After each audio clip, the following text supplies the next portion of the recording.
Hello and welcome to the last instalment of the 4 lives that I'll be doing for Beside You. My name is Tamsin. I am a midwife on the postnatal ward at Medway Hospital, and I'm also part of Team Romina, the infant feeding team. We've spoken already in the last sessions about the physical changes to your body during pregnancy to prepare your body to feed your baby. Then we've spoken about the first 24 hours, and then we've spoken about life with your baby following those first 24 hours. So I thought the best thing to talk about this time would be when things don't quite go to plan. We all know that sometimes things don't go to plan, and sometimes they go just a little bit away from what you thought things would be, and sometimes it's completely different to what you could have ever imagined life with a newborn to be. And sometimes those things can affect the way that baby feeds. So what do you do in those circumstances? How can you protect that breastfeeding journey for you and your baby when things are not quite as you expected? Well, the first thing I'm going to say, and perhaps the most important thing, is get individual support for you. And that could be from the midwives in the hospital. That could be from beside you. It could be from peer supporters. It could be from a feeding support group like the Lette League. There's lots of support out there. You could also see a lactation consultant, and they're real specialists in the area of breastfeeding. So whatever support you need, go out there and you find it and ask for support. Sometimes we don't know that there are issues unless you tell us. So do ask for help when you need it. But for those babies that have been difficult to feed in the early days, there are lots of reasons why that might happen. Perhaps baby is drowsy after the birth because of medications that you've had during labour. That can happen. Perhaps baby is poorly.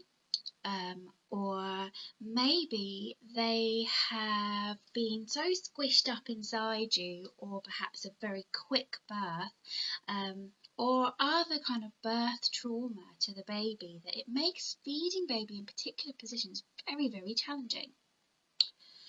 Or maybe your baby was born very prematurely or is poorly enough to need to go to the neonatal unit.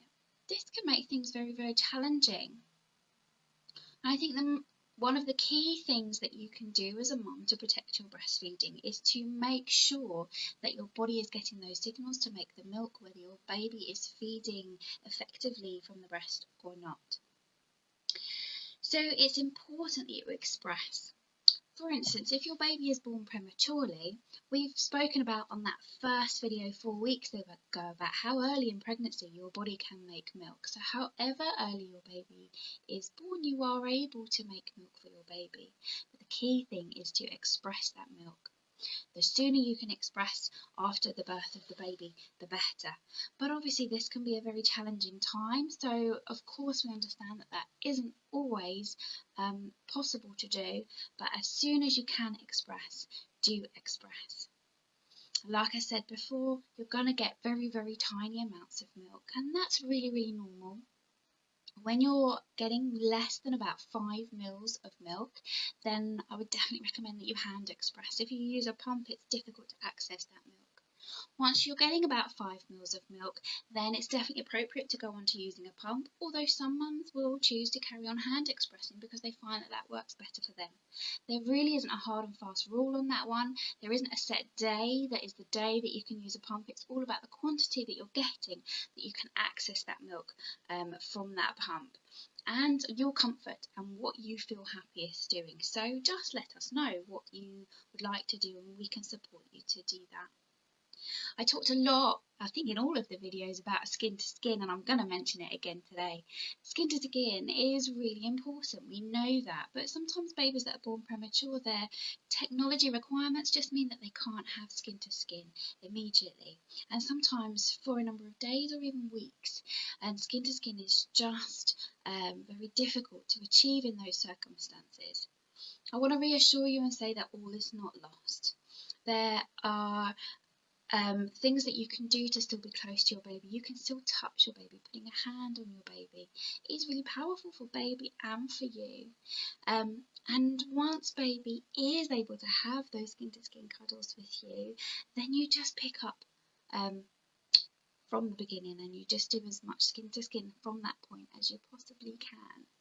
And your baby will get all those wonderful benefits of the skin-to-skin at that point. But obviously that can be a very challenging time. And when we talk about expressing and talk about the hormones needed to get the milk out of your body, one of the main hormones is oxytocin, the hormone of love. It's a very positive, happy hormone. When things have dramatically not gone to plan, as in a birth of a premature baby, it can be really challenging to get that oxytocin going. Well, some people will say, while you're expressing, look at a picture of your baby. That doesn't always work. Sometimes looking at a picture of your baby on the neonatal unit can just make you feel really sad. And that's okay to say, do you know what, that isn't working for me. Often what will work better is if you have something that smells like baby. So at Medway we give out these little heart-shaped bits of fabric, and you pop one usually just under your bra strap, and you keep hold of that for a bit. And baby has one as well, and then you swap. So you've always hit baby has something that smells like you, and you have something that smells like baby. And just smelling that can get your oxytocin going. Our sense of smell is incredibly powerful. You pregnant ladies out there know that very acutely at the moment, because you can just smell everything, and that is linked to your connection to your baby. So that smell can really help. Or really just thinking of anything that makes you feel good can help that expressing to be a bit more successful. If you can express next to your baby, that can help you get some more milk as well. But really it's just finding those techniques that work for you. And the important thing is that you're expressing on a very regular basis and giving your body those repeated messages that you do want that milk, even if your baby at that point isn't having any milk. And very premature babies often are not being fed. But it is important that you keep that supply going so that when your baby is ready for your milk, it's there for them. So perhaps your baby hasn't gone to the neonatal unit, but they're not seeming to want to really feed very well. They're very drowsy. They're not feeding that 3 or 4 times in the first 24 hours that you're expecting, or perhaps in the next 24 hours they haven't jumped up to that 8 to 12 number of feeds, and you're a little bit worried because they just don't seem to be waking for feeds. Whilst that might be quite nice that you're getting a nice rest, it is important that your baby is feeding really, really regularly. So it might be necessary for you to wake your sleeping baby to feed them, which, that is a tough thing, but it is important, especially in those early days, that your baby is getting those really, really regular feeds, and that continues as they get bigger. If you're going to wake your sleeping baby for a feed, try and watch for the sort of lighter sleep cycle. So in that period of time, what you'll see is their eyes will be moving around. Perhaps they'll be moving their arms and legs.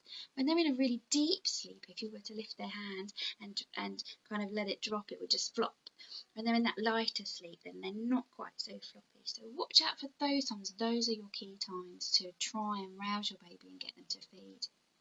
If you keep your baby skin to skin as much as possible, then it's more likely that they are going to wake and feed regularly, even if they're drowsy from perhaps medication during labour. That still will ensure that they're waking frequently to feed most of the time. Remember also, skin to skin is going to help them to maintain their blood sugars, keep their temperature regular so that they're not having to use energy to stay warm, and just helps all of their systems work very well so that they can cope with a little bit of a bumpy start. It's important equally then, if baby really isn't feeding, if they're very reluctant to feed, then express, and then your milk is there for your baby when they need it. And you can give that milk to baby in lots of different ways. It doesn't have to be given in a bottle. And that might be something that you haven't heard of before, but it's definitely something to look into. think I mentioned before about how different it is for a baby to suck on a dummy or feed from a bottle than it is to a breast. And some babies will find it challenging to go from a bottle to breastfeeding. Some babies it doesn't seem to bother them at all, but some babies do find it very difficult. So to try and avoid that, there are different ways that we can get this milk into baby. We can do something called cup feeding. We can do spoon feeding, very similar to cup feeding, but a smaller spoon. We could use a syringe. We could just put the little drops of milk. This is on that sort of first couple of days when you've got tiny amounts. A drop of milk on your finger and into baby's mouth. You can hand express straight into baby's mouth. If they're with you, on you, and are sort of quiet, alert state, but not really looking like they're going to feed, you can just hand express straight into their mouth, and often that's enough for them to go, oh, yes, I quite like that. Shall we try that again? We can also use a little, what we call an NG tube, so a tube that we would normally have kind of put down baby's nose and into their tummy. You can actually just either attach that to your finger or attach it to your breast and just next to the nipple. And this is for a baby that is able to suck, but they're not feeding very effectively. We can give them more milk through that tube, and that can work really, really well. And some women will feed their babies in these different ways for their whole feeding journey. Breastfeeding is very unique to you and your baby. You haven't existed before, you and this baby. Maybe you've had babies before, but this is a new baby, and you will find your way that works for you. And lots of mothers will give their baby breast milk in another way other than directly from their breast. Or perhaps you are a mother who would like to chest feed. Chest feeding is something that we don't tend to talk about very much, but this is where baby is getting milk from another source, so perhaps a formula milk or donor milk, and that is being fed to them through this tube, this supplementer tube that I've mentioned at the breast. So the benefits of feeding from the breast are there. You get the closeness, the jaw movement, the jaw development, all those kind of things are going on. But the milk is not from that mother. That's another option. There are always options.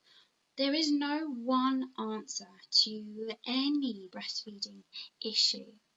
A common answer is the baby latched deeply? And that will fix most problems with breastfeeding. Ensuring that the baby is latched deeply and feeding effectively will counteract most of the issues that we see. But sometimes there are different problems with breastfeeding, and that's where really specific help for you comes in. Another reason your baby may be sleepy, after the first 24 hours after baby is born, jaundice will occur in all babies. So just to kind of clarify what jaundice is, babies are born with too many red blood cells in their body that they need to get rid of a bunch of those red blood cells once they are born. Breaking down those cells produces something called bilirubin. Bilirubin is bright yellow, hence jaundice, making them look yellow. So all babies will go through that process, and some babies you won't see that yellowness on the skin at all, and other babies will be quite yellow. And if we think that your baby is jaundiced, what we can do is a really simple little check where we just shine a light on their chest and it gives us a reading, and we'll check that jaundice is at a normal level. Once jaundice goes above a certain level, it does make babies quite sleepy and a bit more difficult to feed, which is a real challenge because the best way to fix jaundice is to feed baby very regularly so they can flush all of that bilirubin out of their system. So that can be a real challenge. But if your baby is jaundiced, I'm going to say those same things. Make sure you hold baby skin to skin as much as you possibly can. Express your milk for your baby if they're not feeding effectively at the breast. And try and express every 2 to 3 hours in those first few days. And that will make sure that you're maintaining your milk supply and that baby will be getting enough milk from you to help to clear out that bilirubin. If baby is feeding from you, but perhaps not feeding as effectively as we would like, there are a couple of things that you can do. Number one, making sure that that latch is really deep by looking at the position of baby and how they are attaching to the breast. That is our number one thing. Once we've got that good with a deep attachment, we can then look at other little strategies that you can do to help ensure that you've got plenty of milk going into baby. The first one of those would be breast compressions. So you would use those when you see baby slowing down that feed. So they may be, ideally what we want to see is 2 sucks per 1 swallow. I think I said that in my last video. Once you're not seeing that, once baby's jaw isn't really moving, but while they're still latched on, you can do some breast compressions, which are simply holding the breast near the rib cage and compressing the breast. And what this will do is it's almost you being oxytocin on the outside as well as the oxytocin working on the inside. So you're squeezing all of those milk ducts to get that milk into baby. And what we would hope to see then is that baby's jaw would start to move again and they would start to swallow that milk again. So you're picking up on that good milk transfer again, just getting everything moving through and into your baby. Another strategy you can use is something called switch nursing. Now, some babies will let you know that they need you to switch nurse to boost your supply. It's quite a normal thing for babies to do. So switch nursing is feeding on one side and then switch to the other side. And it could be quite a short amount of time on each side, and you're going to switch back and forth a couple of times for that whole feed. And what that does is to help to quickly boost your supply. You wouldn't want to be doing that long term. This is a shorter term fix to quickly boost you. Again, you're going to need the skin to skin happening really, really regularly. If your baby needs to have their jaundice treated and you need to come into the hospital for that, we have something called Billy blankets. And now they're kind of these blankets with blue light, and the blue light helps to bring the jaundice levels down. So you can still hold your baby in skin to skin with that blue blanket over the top. So don't feel like you can't pick up and hold and feed your baby just as much as you would be doing at home, just because you're in with us. So you can also, if you're expressing for baby and finding that not very much milk is coming out. Now, remember, expressing is not a reflection of how much milk your baby can get from your breast, because it's all hormonally driven. You don't look at a pump and go, oh, you're so lovely, I love you so much, all of this milk is flowing. No. Babies do not get milk from you by simply sucking it out of your body. And that is effectively what a pump is doing. You need the hormones there as well. So if you have baby with you, then do hold baby while you're pumping. You will find that you get more milk that way.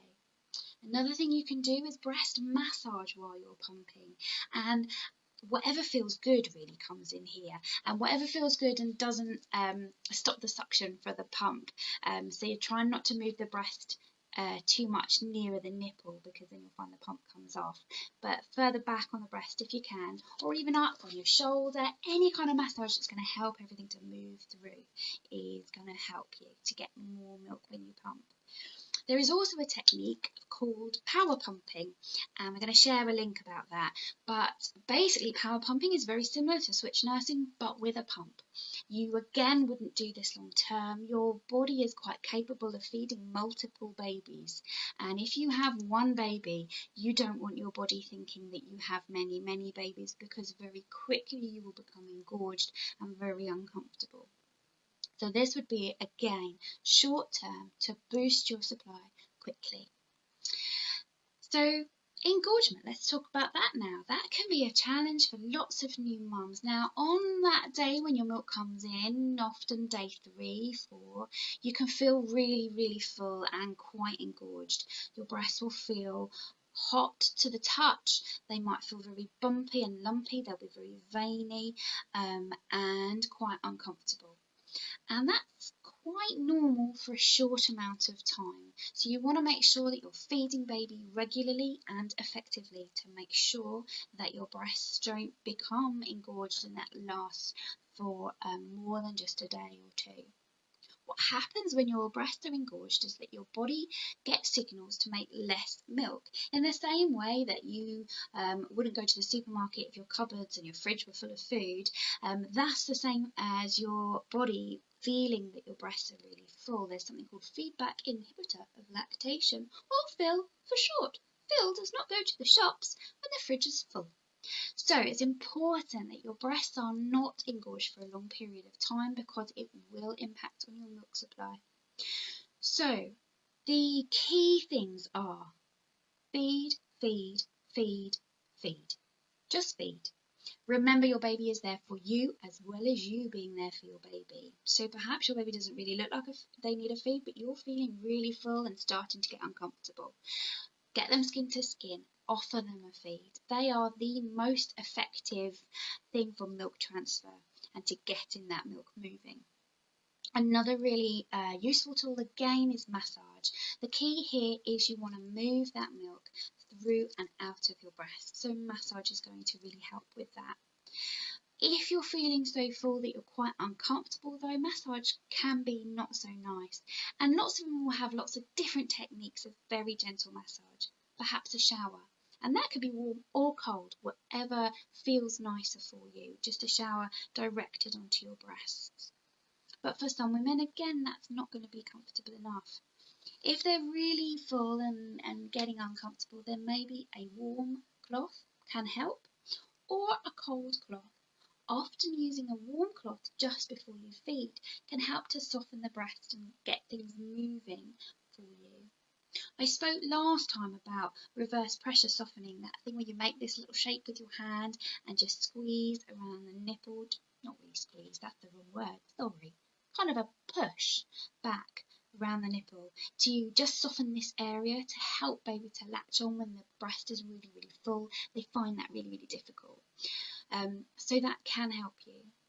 Another thing that you can do is if you've got a particular area of breast that's feeling very full or there's a particular lump, try and get baby's chin wherever that full bit happens to be. And that sometimes requires a little bit of breastfeeding acrobatics, but there is no wrong way to hold your baby, really. You have 360-degree access to your breast, so perhaps laying back and then having your baby come to the breast at this angle if you've got that really full bit up here, or perhaps holding them around this way if it's over here. So it's just about finding a position where you can hold your baby, remembering those basics of head and body in a straight line for your baby, as much of their body touching as much of your body as possible, holding them in really close, chin touching so that the nose is in line with the nipple. So this kind of angle is what you're looking for.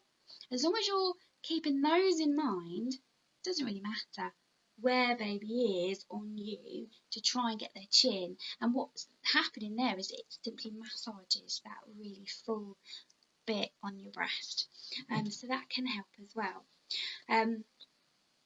Again, you might find that you want to express off a little bit of milk if baby isn't feeding so effectively, and that's why you're feeling really full and engorged, then expressing would be very important. However, if you feel that baby is feeding effectively, be cautious with expressing because it's all supply and demand, and your body will go, oh, triplets, fabulous, let's make some more. So listen to your body on that one and your baby. So it can be quite challenging to manage, but usually engorgement goes quite quickly.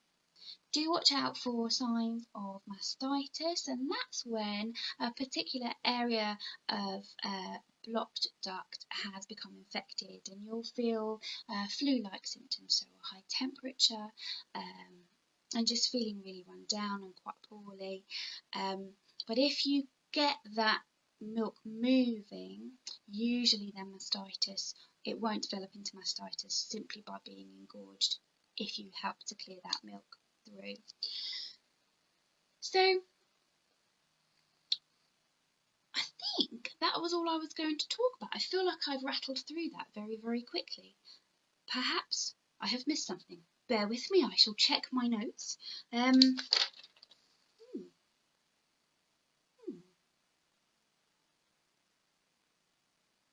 you know what? I think I've said everything that's in my notes, which is remarkable.